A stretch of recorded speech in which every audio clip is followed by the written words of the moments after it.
El estudio de hoy es un poco tema interesante, bien, no es tema muy bonito en particular, pero esto viene del tiempo de la lectura que era de ayer, ¿no? Si estáis siguiendo el plan de lectura, pues empezamos el primer libro o la primera epístola a los Corintios. Y bueno, así que quería hacer un poquito de explicación, dar un desafío de la palabra, pues de la lectura que hemos estado viendo. Y espero que sea pues relevante y de ayuda a cada uno, ¿no?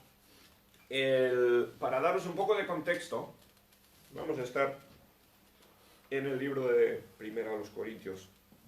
Pero un poco de contexto, hace poco estuvimos yendo a través del libro de Hechos, ¿os acordáis, no? En el capítulo 18 de Hechos, pues nos cuenta cómo fue Pablo a Corinto, a la ciudad de Corinto. La ciudad de Corinto era, pues al parecer, era casi un refrán entre la gente, ¿no? La idea, cuando uno pecaba mucho, cuando uno era una persona pues mala, y bueno, a lo largo de la historia, pues la sociedad ha tenido sus ideas de lo que considera malo, ¿no? Pero en toda sociedad ha existido lo que la gente entiende como el mal, ¿no? Pues la gente describía a una persona, pues, mala, una persona que pecaba, y decían que se estaba como actuando como un corintio, ¿bien? La ciudad representaba un poquito el pecado. Había pues mucha inmoralidad, habían pecados de muchos tipos, pero la ciudad tenía fama, ¿bien?, de ser una ciudad mala. Bien, yo no sé si hay pues comparación hoy en día, alguna ciudad, han cambiado un poco los tiempos, pero bueno, Corinto era conocida así, pues como una ciudad así, pues llena de pecado. Todas las ciudades están llenas de pecado. El carácter del humano no cambia, ¿no? Según su ciudad, según su país, somos bastante iguales dentro. Todos somos pecadores, todos pecamos, pero como digo, esta ciudad tenía fama de ser un lugar de pecado. Y claro, Pablo fue a la ciudad de Corinto y ahí predicó. Y tuvo aventuras. Fueron tiempos bastante...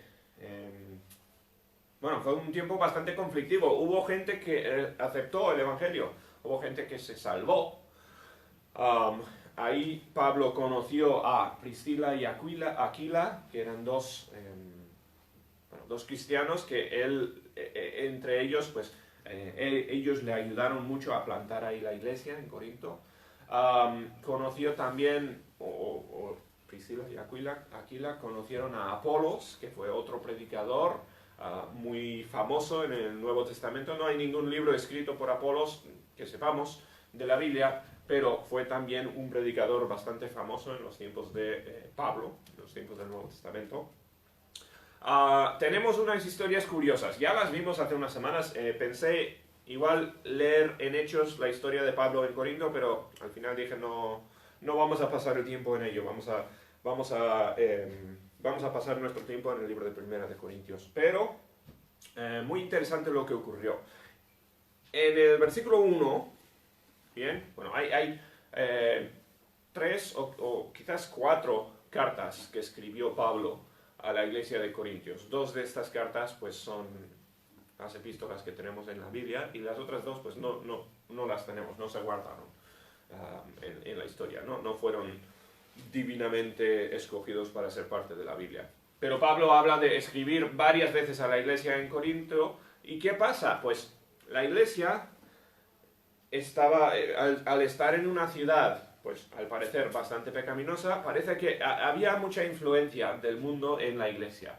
Y los cristianos, ¿bien? ¿Y cristianos qué son? Cristianos son personas pues que se identifican con Cristo, ¿no? Intentan imitar a Cristo, por lo menos eso es lo que dicen, ¿no? Eso es lo que significa cristiano. Pues los cristianos en Corinto pues luchaban con el pecado, y habían problemas de pecado en la iglesia. Bien, ahora seguramente habría dentro de la iglesia hipócritas, gente que no era cristiana. Bien, como en todas las iglesias suele haber personas que por el motivo que sea vengan a la iglesia, pero realmente no sean cristianos arrepentidos, hijos de Dios. Bien, nosotros no podemos conocer el corazón de la otra persona. Pero seguramente sería el caso en la iglesia de Corinto, pero también seguramente habrían cristianos, gente salva, gente que quería hacer lo correcto, pero que pecaba. ¿Bien? Y Pablo en estas dos cartas, pues, estas son las epístolas más severas del apóstol Pablo, porque habla bastante del pecado que había dentro de la iglesia.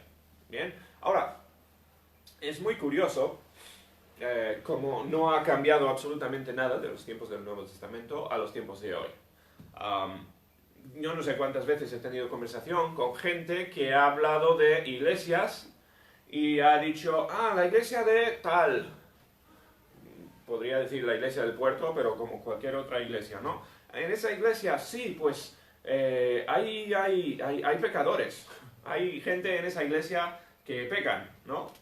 Pues, a veces se dice hipocresía, pero tantas veces se oye esa queja acerca de las iglesias. No, a mí no me interesa esa iglesia porque lo que uno,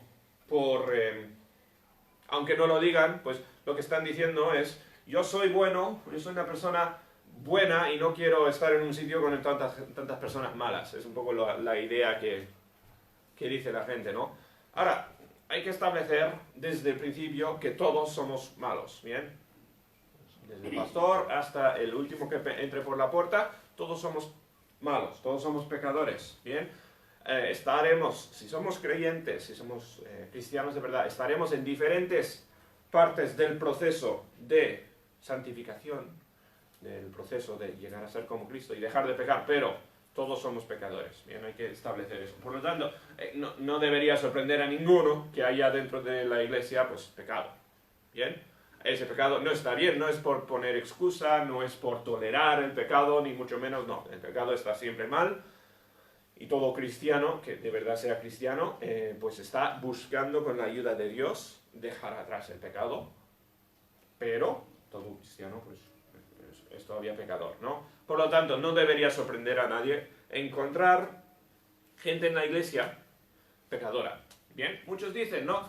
La gente vive de una forma en la iglesia y vive de otra forma en el mundo, ¿no? Y hablando pues así de hipocresía, ¿no? Sí, en la iglesia muy majo, pero si me cruzo con él, por la calle el día siguiente, pues es como mi enemigo. Bien, bueno, eso es hipocresía, ¿no? Eso es pecado. No lo vamos a llamar otra cosa, eso está mal, ¿no? Y la Biblia habla de la persona de doble ánimo. La Biblia habla de la persona que, pues, según los que están en un lado, pues pone una cara y los que están en otra parte, pues ponen otra cara. Eso está mal, ¿no? Y tristemente, pues eso se encuentra en todas las iglesias, ¿no? Búscate una iglesia donde no hayan hipócritas y eso es que no has ido a esa iglesia, ¿no? No existe esa iglesia, porque, como digo, toda iglesia está compuesta por pecadores. Ahora, muy severo, ¿no?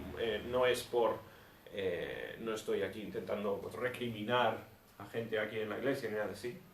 De todas maneras, David, o sea, somos malos, de acuerdo, pero no somos absolutamente malos, ¿no? Tenemos también la capacidad de hacer el bien también, ¿no? O sea, como... Con la ayuda de Dios, sí. Con la ayuda de Dios, con la ayuda de Dios. Sí. No, con decir malo no es que únicamente pecamos. Eso, a eso voy. Claro, no, uno que es cristiano debería estar cambiando. Si no está cambiando, pues no es cristiano. ¿Bien? La definición del cristiano es el que va cambiando. Pero no es un chasquido de los dedos y de repente somos la persona perfecta. Entonces, esta queja existe en todas partes. ¿Bien? Y yo creo que los libros de Corintios, Dios los incluyó en la Biblia en parte para que viéramos nosotros lo que es una vista cercana, una vista quizás bastante pues crítica de lo que era el pecado en una iglesia. Ahora, yo no creo que Corintio fuera, la iglesia en Corinto,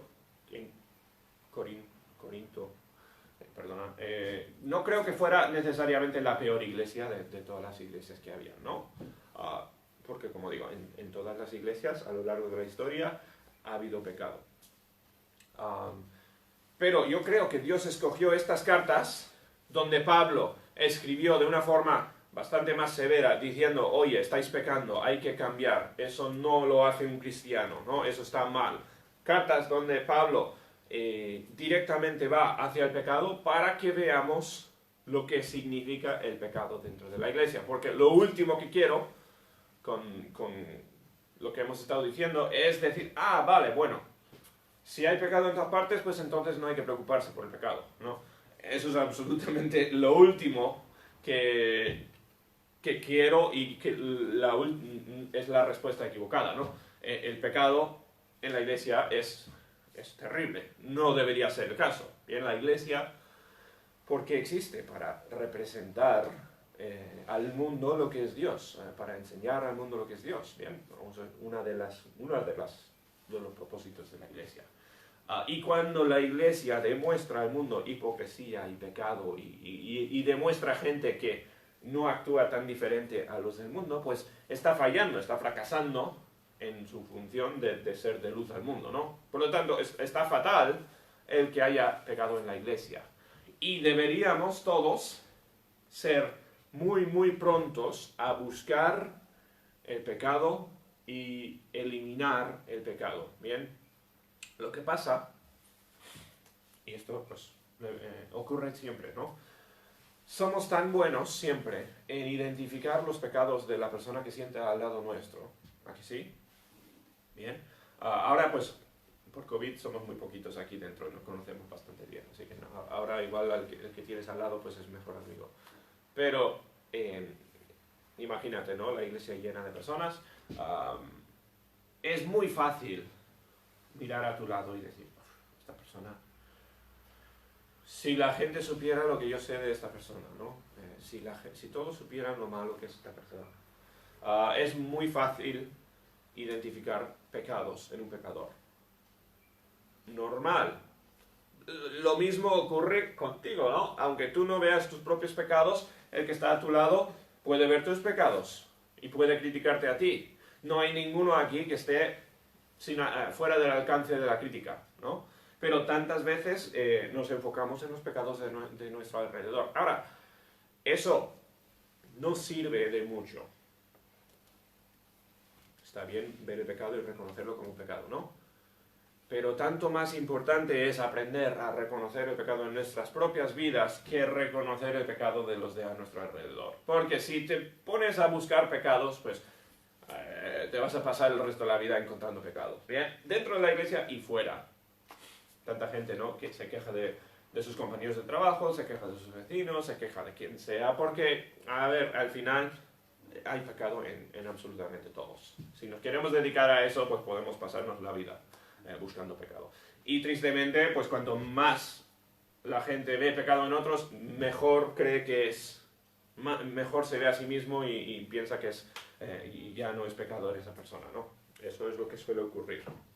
Bueno, esta carta está para que aprendamos a tratar con el pecado. ¿Bien? Yo no soy una persona muy confrontativa. A mí no me gusta no me gustan las conversaciones difíciles, no me gusta el acercarme a alguien y llamarle un pecador y acusar así. Bien, que eso es parte del rol de un pastor.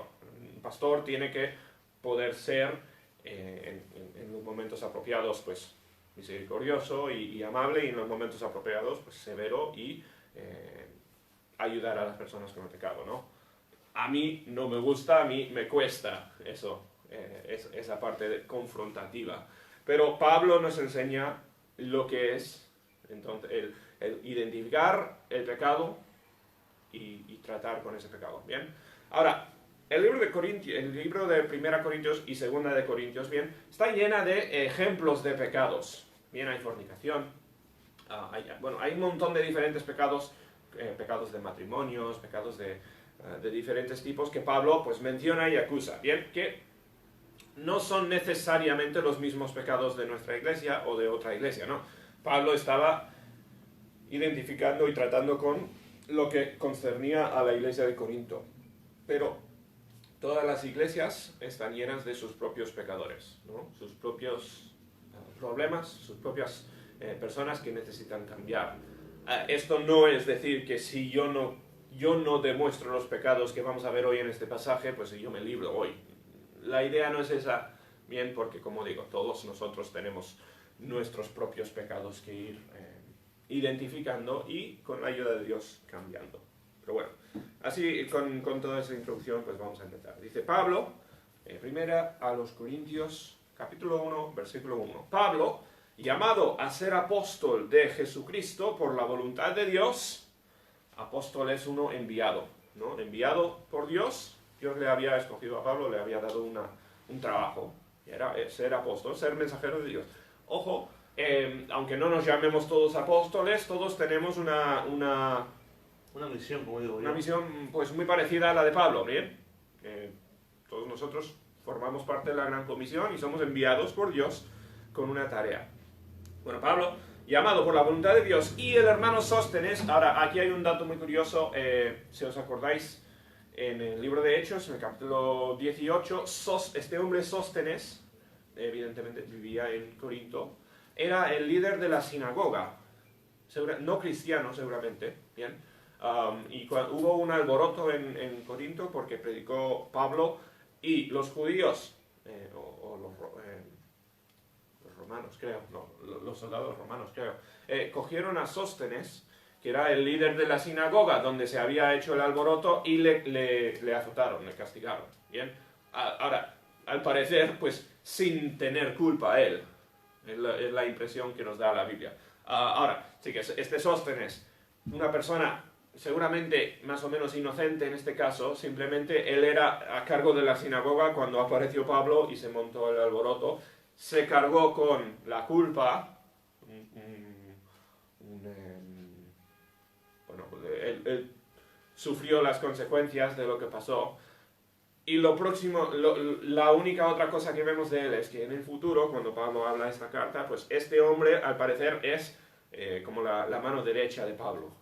Él le está ayudando, quizás fuera como secretario o algo ayudándole a escribir, pero se convirtió Sóstenes, evidentemente, y ahora le está ayudando a Pablo a ser líder. Muy, muy interesante la conversión o la transición para esta persona. Pero bueno, Pablo y Sóstenes dice, a la iglesia de Dios, esa entre comillas, de Dios es muy importante, ¿bien? Porque Pablo está estableciendo su razonamiento, su lógica para demostrar a la iglesia lo que está mal. Bien, dice, la iglesia de Dios no es una iglesia de los hermanos, no pertenece a los miembros de la iglesia pertenece a Dios. La iglesia de Dios que está en Corinto, a los santificados en Cristo Jesús. ¿Qué palabra usa esa, no? Nosotros diríamos igual los miembros de la iglesia o los cristianos, lo que sea, ¿no? Dice Pablo, a los santificados en Cristo Jesús. Ahora, la santificación es un proceso. Ninguno de nosotros, sepa yo, somos completamente santificados todavía. Santificado sería hecho como Cristo. ¿Bien? Somos justificados, sí, justificados significa Dios nos ha pronunciado limpios, pero santificados, eso es un proceso que termina cuando llegamos a ser como Cristo, ¿bien? Y yo no creo que haya ninguno aquí que haya llegado hasta ese punto. Ahora, Pablo les llama santificados, entonces. Eso se cumplirá en el futuro. ¿Bien? Pablo está aquí hablando de lo que serán. Les está recordando de la meta, la santificación, ¿no? No son santos todavía. Son personas en el proceso de santificación. Dice, a los santificados en Cristo Jesús, aquí lo recalca, llamados a ser santos con todos los que en cualquier lugar invocan el nombre de nuestro Señor Jesús. Ese invocar el nombre del Señor Jesús está hablando de la salvación, ¿no? Son palabras que hablan del proceso de conversión en Cristo, en creer en el nombre del Señor Jesús. Invocarle significa confiar en Él para el perdón de tus pecados. ¿Bien? Así que a los de Corinto, los cristianos de Corinto, llamados con todos los de cualquier parte del mundo que sean seguidores de Jesús, llamados ¿a qué? A ser santos. ¿Bien? Santo, ¿qué significa? Es una palabra muy sencilla, ¿no? Santo significa apartado, diferente, separado. ¿Bien? En términos ahora modernos de COVID y eso sería, pues, purificado o desinfectado. Bien, así como cuando tienes una operación en el hospital, las herramientas que vayan a usar en la operación pues tienen que ser santificados, tienen que ser absolutamente puros, impolutos, ¿no? Porque no puedes introducir gérmenes, cosas externas en el cuerpo. Eso es la santificación, ¿bien? Santificación es ser apartado. Ahora, tú y yo estamos, como digo, en el proceso de santificación. Todavía tenemos mucho lodo, mucha suciedad de pecado todavía en nosotros. ¿Bien? Estamos en el proceso de ser santificados. Dice, llamados a ser santos. Eso somos nosotros, somos llamados a ser santos. Eso es lo que Dios espera de nosotros. Bien, ahora que cumplamos eso, estamos en ello. Bien. Pero eso es nuestra llamada, ser santos. Invocado, dice, Señor de ellos y nuestro. Señor significa dueño o a quien pertenecemos, ¿no? Es como el jefe. Bien. Somos llamados a ser santos por invocar el nombre de nuestro Señor. Dice, gracia y paz a vosotros. Esto es una saludar a la iglesia. Gracia y paz a vosotros, de Dios nuestro Padre y del Señor Jesucristo. Bien, el deseo de Pablo es gracia y paz. Ahora, van a venir palabras fuertes, pero esto es el deseo de Pablo. Bien, quiere que tengan... Cuando hay pecado no hay paz, ¿verdad? Cuando hay disensión entre la iglesia... Bueno, el pecado trae disensión siempre. La paz realmente es un reflejo de una iglesia sin pecado, o con menos pecado, ¿no? No hay iglesia sin pecado, pero la paz es lo que viene cuando hay, pues, gente que está dejando atrás el pecado. ¿Bien? El deseo de Pablo es eso, gracia y paz para los de la iglesia, de Dios nuestro Padre y del Señor Jesucristo. Dice, gracias doy a mi Dios siempre por vosotros, por la gracia de Dios que os fue dada en Cristo Jesús. ¿Bien? Agradecimiento por ellos, porque en todas las cosas fuisteis enriquecidos en Él, en toda palabra y en toda ciencia, así como el testimonio acerca de Cristo ha sido confirmado en vosotros. Bien, bueno, ¿de qué está hablando aquí? Está diciéndoles a los corintios que todo lo que tienen es gracias a Dios. Dice, somos enriquecidos en Él, en Dios. Ahora, uno dice, pues, mi cuenta de banco no habla de que haya sido enriquecido por Dios, ¿no? No estamos hablando de dinero. Estamos hablando de una vida completa, una vida llena, eso viene de estar con Dios, ¿no?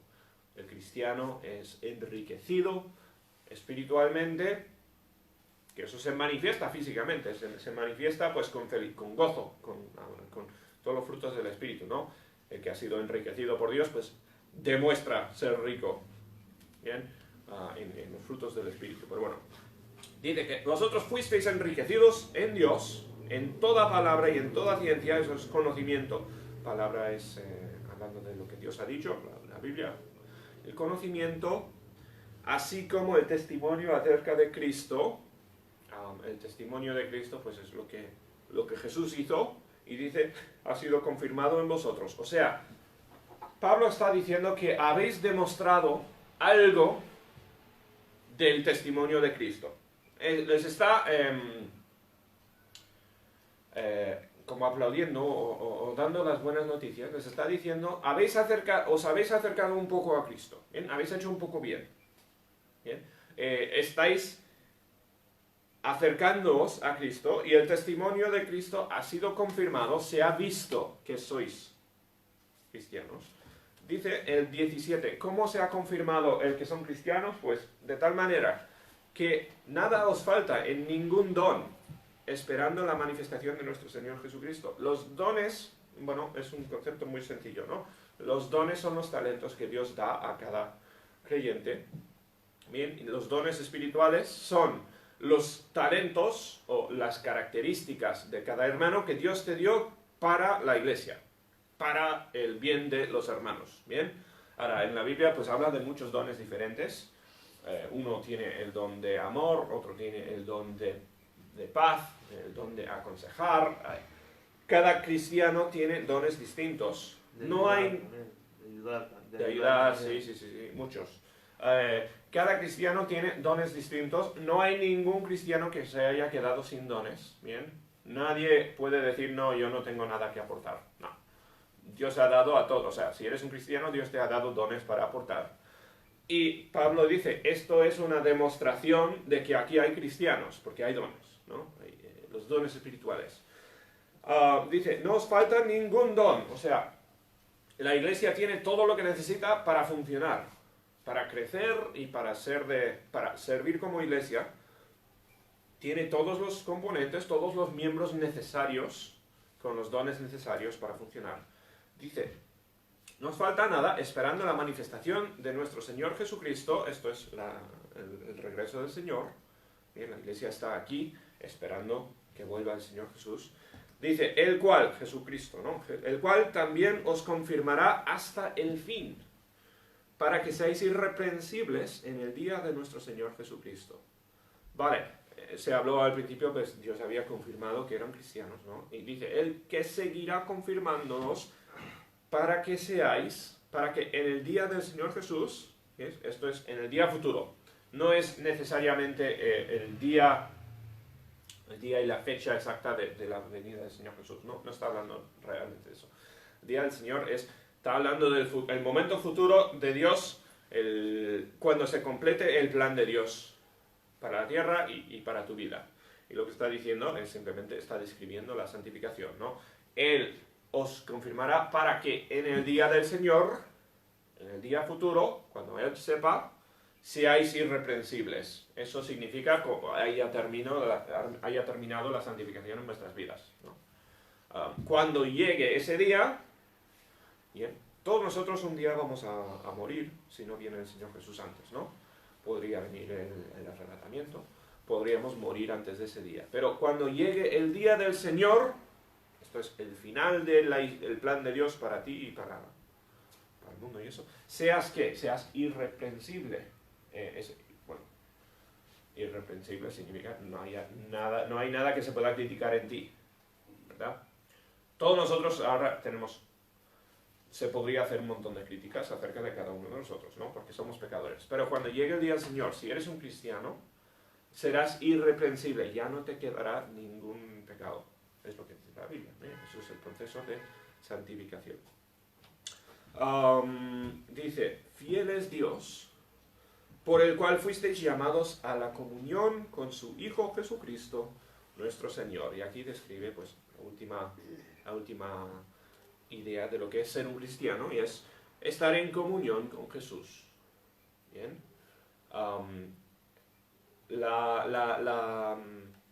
La prueba de si estás en el lugar donde Dios quiere para ti, la prueba de si estás dentro de la voluntad de Dios, si estás haciendo lo correcto, ¿tienes comunión con Dios? ¿Estás cerca de Dios? ¿Bien? Eso requiere, pues, ejercicio espiritual, ejercicio leyendo la Biblia, orando, teniendo comunión con Dios, significa pues, estar cerca de Dios, ¿no?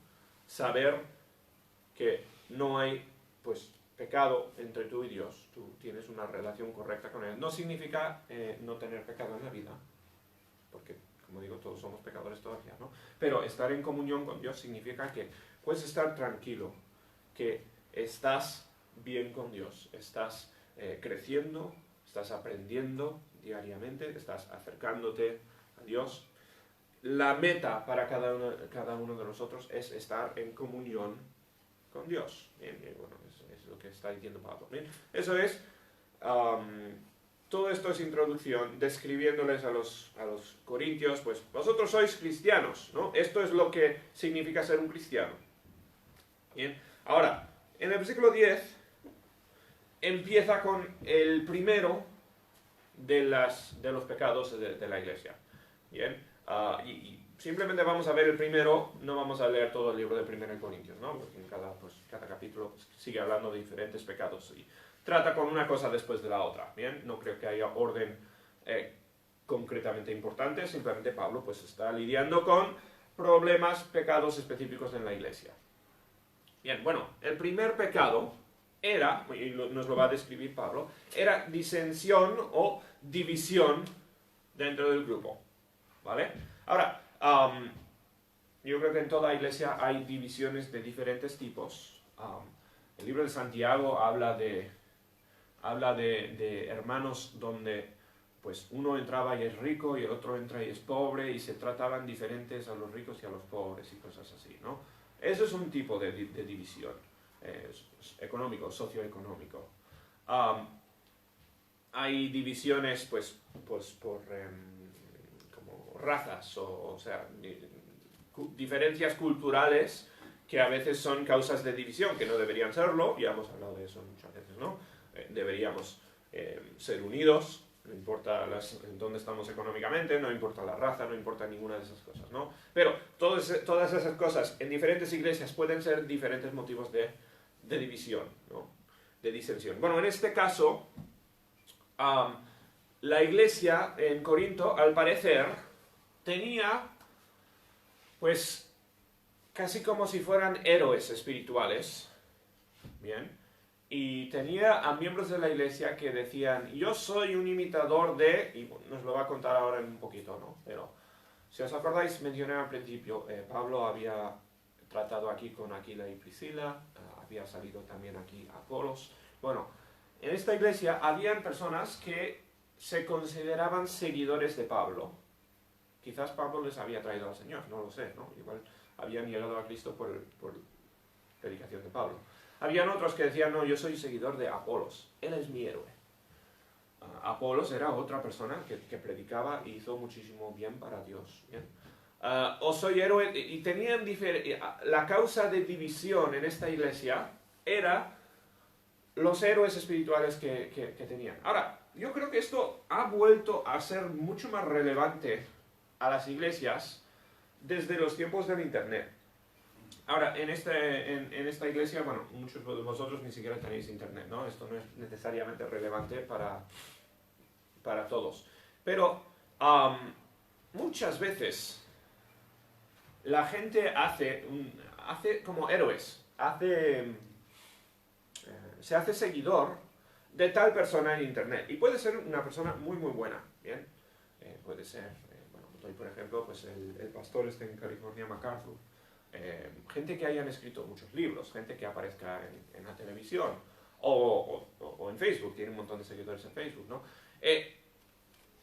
Puede ser, y ocurre a menudo, como digo, igual no aquí en este caso, que la gente se haga héroes de personas pues, que realmente están sirviendo a Dios, están haciendo cosas buenas.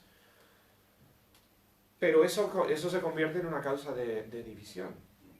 Yo he oído muchos pastores que hablan, ¿no? De que alguien les dice, oye, me ha gustado tu predicación, pero deberías escuchar a tal pastor, a tal predicación de que cómo lo ha explicado él o algo así, ¿no? Ahora, yo estoy, para mí el Internet es maravilloso y nos pone al alcance pues un montón de cosas buenas, también un montón de cosas malas, ¿no? Pero hay muchísimo bien que ha surgido del Internet.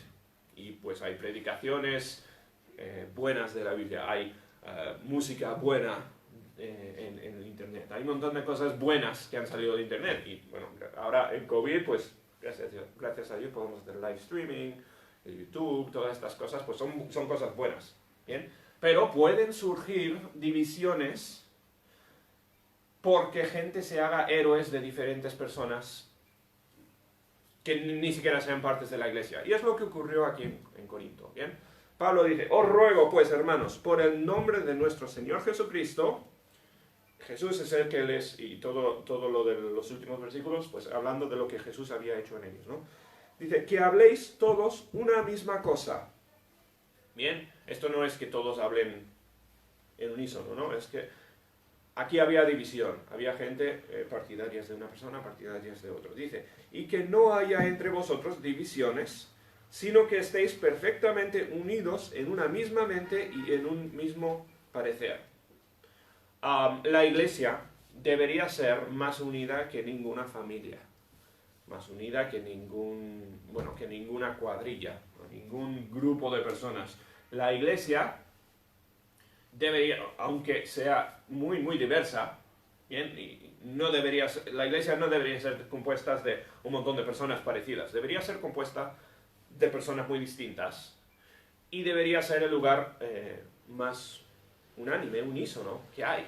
Bien, la iglesia debería ser el cuerpo de Cristo o la familia de Cristo.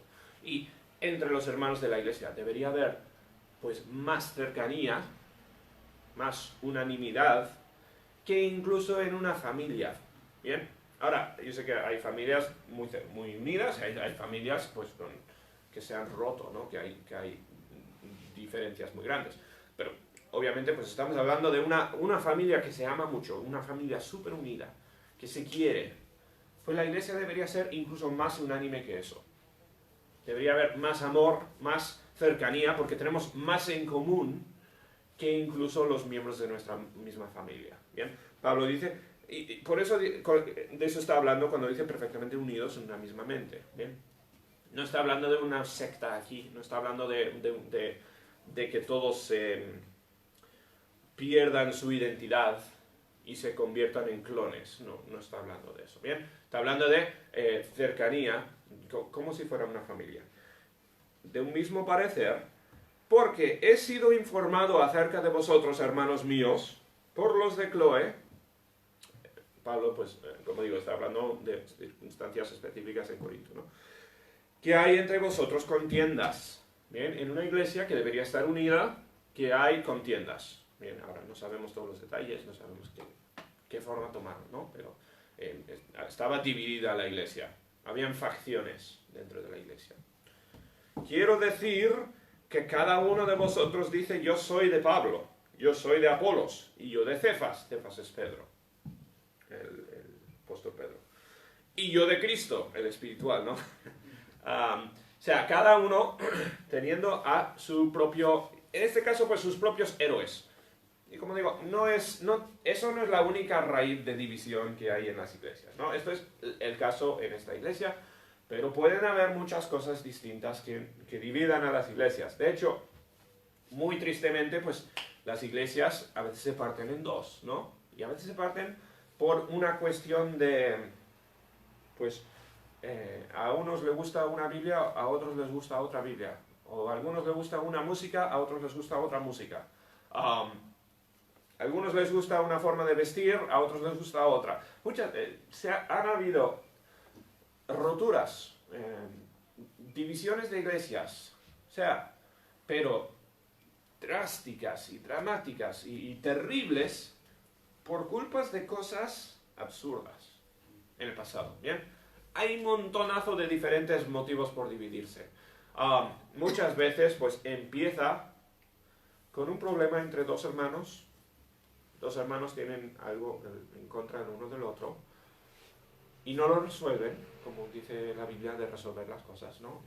Hay una brecha entre estos dos. ¿Y qué pasa? Muy poco a poco se va formando un grupo con un hermano y se va formando otro grupo de otro hermano, y lo que empezó con un pecado, un problema entre dos personas, o sea, es pecado, un mal que no se resolvió, termina siendo una división, un grupo grande en contra de todo este otro grupo. Y dices, ¿qué sentido tiene que los de este grupo estén en contra de este grupo? No hay ningún sentido. Pero ocurre, bien, y lo he visto un montón de veces en iglesias, ¿no? Ocurre. También lo mismo ocurre pues no solo en iglesias, ¿no? Ocurre en trabajos, ocurre en familias, ocurre en todos los ámbitos. No es esto específico algo de iglesias. Pero en el caso de iglesias es trágico, porque la iglesia, como digo, debería ser unida. Bien, bueno, en este caso, pues tenían sus propios héroes. Y yo no sé cómo se manifestaba eso, no llevaban su banderita diciendo yo soy del uno o del otro. No sé cómo funcionaba eso, pero estas personas que, mira, fíjate si Apolos y Pablo y Pedro eran siervos de Dios, eran personas que solo querían el bien. Ellos no querían dividir iglesias en su nombre, ¿no? Pero en contra de su propia voluntad, pues se estaban formando facciones. Dice, ¿Acaso está dividido Cristo? Bueno, y esto es un argumento lógico que usa Pablo, que pues, es muy perspicaz, muy sencillo. El fundamento de la iglesia se basa en Cristo, ¿no? Y Cristo no tiene facciones, Cristo no está dividido. El que una iglesia se parta en varios sitios teniendo el mismo fundamento no tiene sentido, ¿no? Porque todos tenemos el mismo fundamento. Dice, ¿acaso está dividido Cristo? ¿Fue crucificado Pablo por vosotros? O sea, ¿vais a la iglesia por Pablo? No, no debería ser. A veces la gente va a la iglesia por otra persona, ¿no? A veces incluso la gente va a la iglesia porque le gusta un chico, una chica guapa y se hace parte de la iglesia simplemente por eso, ¿no? ¿Por qué formamos parte de la iglesia? Por una persona, ¿no? Cristo debería ser la única razón por la cual estamos en la iglesia. ¿Fue crucificado Pablo por vosotros? Pues no, obviamente, ¿no? ¿O fuisteis bautizados en el nombre de Pablo? Pues tampoco, ¿no? El bautismo es en el nombre de Cristo, ¿no? Él es el que nos une, no nos une, la iglesia no la uno yo, no la unía el pastor Roy, no la une ninguna persona. ¿Bien? La iglesia, ¿qué tenemos en común Cristo?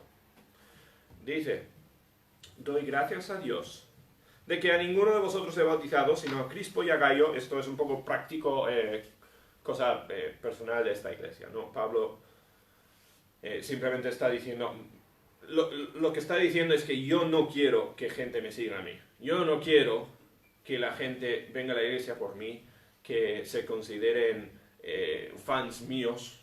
Eso no es la meta de Pablo. Dice, para que ninguno diga que fuisteis bautizados en mi nombre. O sea, para no dar más razón por dividirse de los demás por decir yo soy de Pablo. Imagínate, ¿no? Que Pablo es este misionero súper conocido, muy famoso, y los de la iglesia que fueron bautizados por Pablo dijeran, yo fui bautizado por el mismísimo Pablo, y tú, pues por quien sea, el pastor de la iglesia que nadie le conoce. ¿Bien? O sea, Pablo decía, yo doy gracias a Dios que no os bauticé a más porque habría acumulado el problema, habría añadido al problema, en este caso. Tristemente, no debería ser así, ¿no? Pero es lo que estaba ocurriendo en esta iglesia. Dice, también bauticé a la familia de Estefanás, de los demás no sé si he bautizado a algún otro. Aquí pues un poco que se da igual de unido. Pero, dice, pues, no me envió Cristo a bautizar. Bien, ahora, esto, en la Gran Comisión estaba el bautizar, ¿no? El ir por todo el mundo bautizando a las personas en nombre del Señor Jesús, en fin. Él no está diciendo, o sea, es importante la idea del bautismo, ¿no? No está quitando aquí de la idea del bautismo. Dice, no me envió Cristo a bautizar, sino a predicar el Evangelio. Y lo que está diciendo es lo que es la raíz de las iglesias, lo que es lo fundamental en las iglesias, es el Evangelio, ¿no? Pablo no estaba para crear grupos de seguidores de Pablo. Pablo estaba buscando seguidores de Cristo. Si os acordáis, el Juan el Bautista, que de ahí viene mucho de la idea del bautismo, Juan el Bautista tenía discípulos y empezó a haber un poquito de fricción entre los discípulos de Juan el Bautista y los discípulos de Jesús. No sé si os acordáis en los evangelios. Y tanto por parte de Jesús como por Juan, dijeron, no os dividáis. No es un concurso entre Juan el Bautista y Jesús. De hecho, Juan el Bautista dijo, no, yo estoy aquí para enviar a gente a Jesús, ¿no? Yo estoy aquí para menguar y Jesucristo para crecer. ¿Bien? O sea, la idea es, no somos seguidores de ningún hombre. Y, ojo, esto, me distraigo un poquito, esto apunta a uno de los problemas fundamentales con la Iglesia Católica y muchas sectas que siguen a personas, ¿no? Son seguidores de hombres. El cristiano, la Iglesia de verdad, no sigue a ningún hombre. Por eso, cuando hay un pastor que peca, un pastor que fracasa, ¿qué ocurre? ¿No? Pastores somos pecadores y han habido muchísimos pastores que han pecado, han caído, han sido una desgracia, el nombre de Dios. La iglesia no se tumba por culpa de un pastor, porque la iglesia no sigue a un pastor. La iglesia,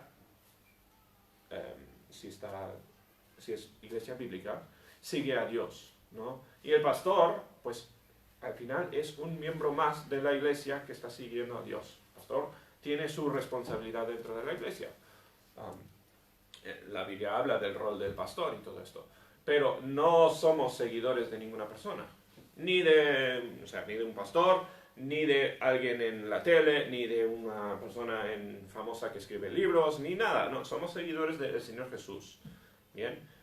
Todas las demás personas son pecadores, están intentando servir con sus fallos personales, con sus capacidades y con sus fallos, intentando guiar a las personas a Cristo. Pero Cristo es el centro, ¿no? Dice, no me envió Cristo a bautizar, sino a predicar el Evangelio. No con sabiduría de palabras. Pablo era, al parecer, un orador bastante famoso. Era muy bueno con las palabras, ¿no? Era una persona que comunicaba con destreza, había entrenado mucho y la gente le escuchaba por el poder de su palabra. Dice, no con sabiduría de palabras. Pablo no quería ganar a nadie con su destreza de palabra. Para que no se haga vana la cruz de Cristo. Porque nadie debería seguir a una persona, porque eso lo único que está haciendo es disminuir a Cristo. Disminuir, y en este caso dice, la cruz de Cristo. La cruz de Cristo es la obra del Señor Jesús que nos permite la salvación. Cuando nos enfocamos en una persona, estamos quitando el enfoque del Señor Jesús. Y Pablo dice, eso está mal. Ahora, eso es el final de esta sección, este es el final de este tema que Pablo habla y después va a otros temas, otros pecados, ¿no? El tema de este mensaje no es realmente la idea de divisiones, aunque es lo que hemos visto aquí en los versículos de hoy, porque es el primer pecado con el que trató Pablo, ¿bien? Pero, el tema de las divisiones es algo importante para tener cuidado y para lidiar con ello todos nosotros, ¿no? No debería haber división en nuestra iglesia ni en ninguna otra iglesia. Pero lo que quiero que nos quedemos, con lo que quiero que nos quedemos hoy, es la idea de, como puse en el título, ¿no? El pecado en la iglesia. Esta iglesia tiene pecado. ¿Bien? Toda iglesia tiene pecado. Esta iglesia tiene problemas. ¿Por qué? Está llena de pecadores. La iglesia es un poco como un hospital, en el sentido de que quienes van a la iglesia, los que tienen pecado, los que necesitan cambiar y saben que tienen que cambiar. ¿Bien? Una iglesia que no tuviera pecadores, pues no tiene sentido. La iglesia está compuesta de personas que pecan. Bien, por lo tanto, el hablar de una iglesia, es decir, es que no me gusta esta iglesia porque tiene pecadores dentro, porque hay pecado en esta iglesia. Es un poco, realmente es no entender la función o el propósito de una iglesia. Bien, la iglesia, o sea, y no deberíamos intentar representar a nuestra iglesia como un grupo de personas buenas. Porque no nos describe, no describe lo que es una iglesia ni el propósito de una iglesia. Los que van a la iglesia son personas que dicen, necesito ayuda, necesito que Dios me cambie, ¿no? Así de sencillo. Pero ¿qué pasa? ¿Cómo lidiamos con el pecado dentro de la iglesia? Nadie va a un hospital, bueno, espero, para decir, aquí puedo estar enfermo en paz. Aquí puedo estar enfermo cómodamente. Igual algunos sí, no lo sé, pero eso no es la función de un hospital, ¿verdad? Vas a un hospital porque necesitas algo, necesitas curarte. Lo mismo en una iglesia. En una iglesia, si tienes pecado, todos tenemos pecado, vamos a la iglesia para identificar y arreglar esos pecados, ¿no? Así que cada uno de nosotros tenemos que estar buscando con lupa dónde está el pecado en nuestra vida, porque por eso estamos en la iglesia. Eso es nuestra meta como miembros de una iglesia, es encontrar el pecado. No andes con la lupa buscando el pecado de los demás. que no ayuda. Tú no puedes arreglar el pecado de otro. Ni yo, ni tú, ni nadie. No puedes tú convencer a otra persona de cambiar, ¿no? Usa la lupa para mirar tu propia vida. Y di, Señor, ayúdame a identificar mis pecados y ayúdame a cambiarlos. ¿Bien? Con la ayuda de Dios lo cambiaremos, ¿no? Seremos transformados. De eso habló Pablo, ¿no? Seremos santificados. Eso es el proceso de conversión, de cambio en una persona.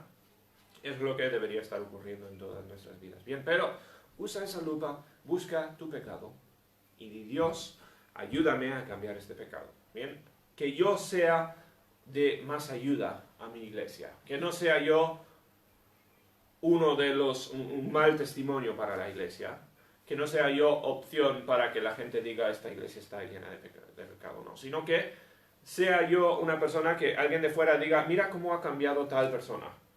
Eso debería ser nuestra meta, ¿no? Es la función de la iglesia, una de las funciones de la iglesia. Bien. Así que, ¿qué hacer cuando hay pecado en la iglesia? Pues decir, bueno, tristemente es normal, es un poco la razón por la que tenemos iglesia. Bien. No te desanimes, no digas, pues, fatal, son un montón de hipócritas, lo que sea. A ver, en la iglesia hay hipócritas, desde luego, y hay pecadores de todo tipo. Pero no te desanimes, no abandones la iglesia por culpa de los pecados de otros. Busca tu pecado, busca dónde puedes cambiar tú y pídele a Dios que te ayude. Y cuando tú cambies, igual podrás ser de ayuda para otra persona a cambiar. Bueno, vamos a dejarlo ahí. Entonces,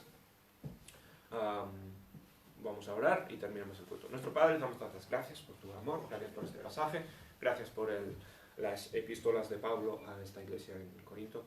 Pedimos que nos ayudes, Señor, como esta iglesia, a identificar nuestros pecados, a cambiarlos. Pido que tú hagas que esta iglesia sea un ejemplo de la santificación, un ejemplo de transformación para el mundo, para todos los que vean a nuestros miembros. Te lo pedimos todo, Señor, en el nombre del Señor Jesús.